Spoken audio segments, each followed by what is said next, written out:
Hello good people, একটু ঢং মারতেছিলাম, ignore করেন। আমার রান্না দেখতে থাকেন আপনারা সবাই। তো এই যে আমার বাবা চলে আসছে আমাকে বিরক্ত করার জন্য। আমি রান্না করার সময় উনি আসবে আমাকে বিরক্ত করতে। তো আমি ঠেলে পাঠিয়ে দিয়েছিলাম যে তুমি যা, আমি রান্না করব। বসায় দিলাম। আমার মার 70 বছর আমলের আগে, আসলে 70 বছরের নতুন, একটু রান্না করতে করতে টোন লাগতেছে আর কি। একটু আপনারা একটু মানিয়ে নেবেন আর কি। তো আমি আজকে বেসিক্যালি রান্না করবো মুড়ি ঘন্ট আমার স্টাইলে। তা আমি আমার এতে ডালগুলো ভেজে নিচ্ছিলাম। আমি আসলে আর কি বলবো, আসলে আমার এটা প্রথম ভয়েস ওভার দিয়ে ভিডিও, তো একটু ভুলভাল থাকতে পারে। তো এই যে আমার ডালগুলো ভাজা হয়ে গেছে মোটামুটি। তো এখন আমি নামিয়ে ধুয়ে নিব ভালো করে। তো এরপর আমি মাছের মাথাগুলো ভেজে নিচ্ছিলাম একটু করে। আসলে আমি বেশি যা রান্না করছি সব কিছু একটু করে ভেজে নিছি। তো এখন রান্নার জন্য যা মশলাপাতি দরকার সব কিছু রেডি করে নিচ্ছিলাম।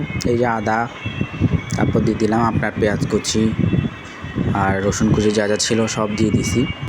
তারপর হচ্ছে যে আমি থেতো করে নিচ্ছিলাম। তারপর হচ্ছে থেতো করার সময় আপনারা যদি আপনাদের পেছনে যারা কথা বলে তাদের কথা মনে করে যদি পিষে থাকেন তাহলে তাড়াতাড়ি থেতো হয়ে যাবে। আমি আসলে আমার পেছনে যারা কথা বলে, আমাকে যাদের আমাদের সমস্যা তাদের কথা চিন্তা করে ইচ্ছা মতো মানে তাদেরকে থেতো করতেছি মনে করে একদম থেতো করতেছিলাম। তো এই আর কি, আমার মতো আপনারাও একটু ট্রাই করতে পারেন। এই যে আমি থেতো করে ফেলেছি অলরেডি। তারপর আমি আলুগুলো একটু ভেজে নিচ্ছিলাম, মোটামুটি সব কিছু ভেজে নিচ্ছি আমি। তো এরপর আমার 70 বছরের পুরনো স্টিলের বাটিটাতে যেগুলো সব মশলা ইউজ করা হয়, মানে ধনে গুঁড়ো, মরিচ গুঁড়ো, হলুদ গুঁড়ো, গরম মশলার গুঁড়ো যা লাগে আর কি, সব কিছু নিয়ে একটা পেস্টের মতো করে রেডি করে নিছি আর কি। তারপর ফ্রাইং প্যানে অয়েল দিয়ে দিলাম পরিমাণ মতো। তারপর ওই পেঁয়াজ কুচি দিয়ে দিয়েছিলাম একটু। তারপর একটু পাঁচফোড়ন দিয়ে দিছি।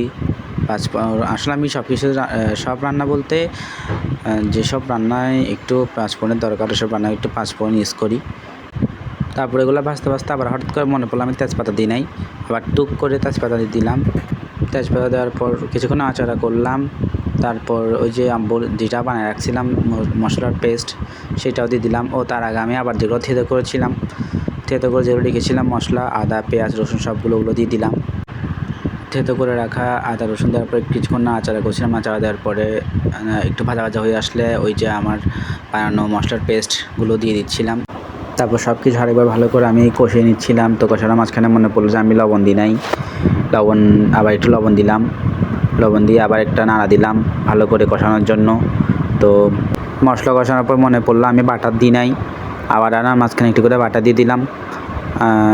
আসলে আমার রান্নাগুলো এরকমই হয়, যার জন্য আমি আমার মার কাছে ঝাঁটার বাটি খাই। তো সত্যিটা বলে দিলাম, আবার এগুলো নিয়ে হাসাহাসি করিয়েন আপনারা।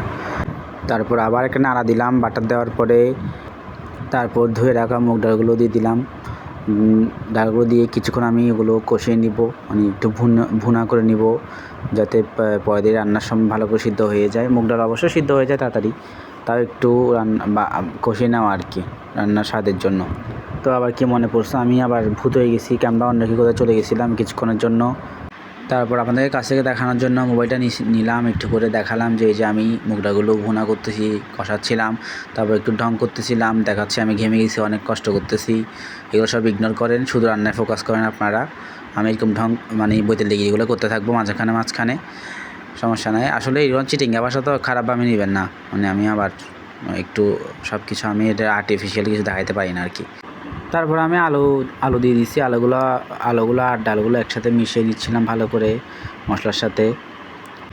তো ডাল আর আলু একটু কষা হয়ে আসলে এরপর আমি আগে থেকে ভাজি করে রাখছি আমাদের মাছের মাথাগুলো দিয়ে দিয়েছি। তো দিয়ে আমি একটু ভেঙে নিচ্ছিলাম, যেহেতু মুড়ি ঘন্ট আমি একটু বেশি ভেঙে ফেলছিলাম আসলে। তারপরে যে আমি আমার মতো রান্না করতেছি, জল দিয়ে দিচ্ছি ভালো করে, যাতে সব কিছু তরকারিতে লেগে না যায়। তো আমার পেছনে ভদ্রমহিলাকে ইগনোর করবেন প্লিজ, কারণ উনি আসে, বললাম তো আমি রান্না করার সময় এক জায়গায় আসবে ডিস্টার্ব করতে। ওনার আবার মনে পড়লো যে কিছু ধোয়ার আছে, তো পরিষ্কার করতেছিল। আর ভদ্রমহিলা হচ্ছে আমার ঠাম্মি সম্পর্কে। তো এই তো আমি আবার উদা হয়ে গেছিলাম। আসলে আমি জল আনতে গেছিলাম, তো কিছুক্ষণের জন্য আমি ভূত হয়ে গেছিলাম। আবার ভদ্রমহিলা তিনার কাজ করতেছিলেন, পরিষ্কার করতেছিলেন সব কিছু বাসন কোসন। তো এই যে আমি আবার উদয় হয়েছি পানি নিয়ে জল দিয়ে দিচ্ছি যাতে ত্বকে লেগে না যায়। জল দেওয়ার পর সব কিছু ঠিকঠাক চেক করে নিচ্ছিলাম যাতে লেগে না যায়। একটু ভালো করে নাড়াচাড়া দিয়ে দিচ্ছিলাম।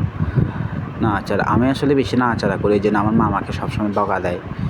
আর আমি নাড়াচাড়া দিচ্ছিলাম, আসলে তারা যেন উপাস না থাকে তখন আমার মা আমাকে আবার ঝাঁটা বাড়ি দিবে। তো আমি একটু সব কিছু ঠিকঠাক করে নিয়েছি। তারপর তরকারিতে গোটা মরিচ দিয়ে দিয়েছিলাম, কাঁচা লঙ্কা, তারপর ঢেকে দিয়েছিলাম। ধৈর্য ধরে আমার আজেবাজে রান্না দেখার জন্য আপনাদের সবাইকে অসংখ্য ধন্যবাদ। ভিডিওটি ভালো লাগলে আমাকে সাপোর্ট করবেন আর লাইক কমেন্ট শেয়ার করে দিন।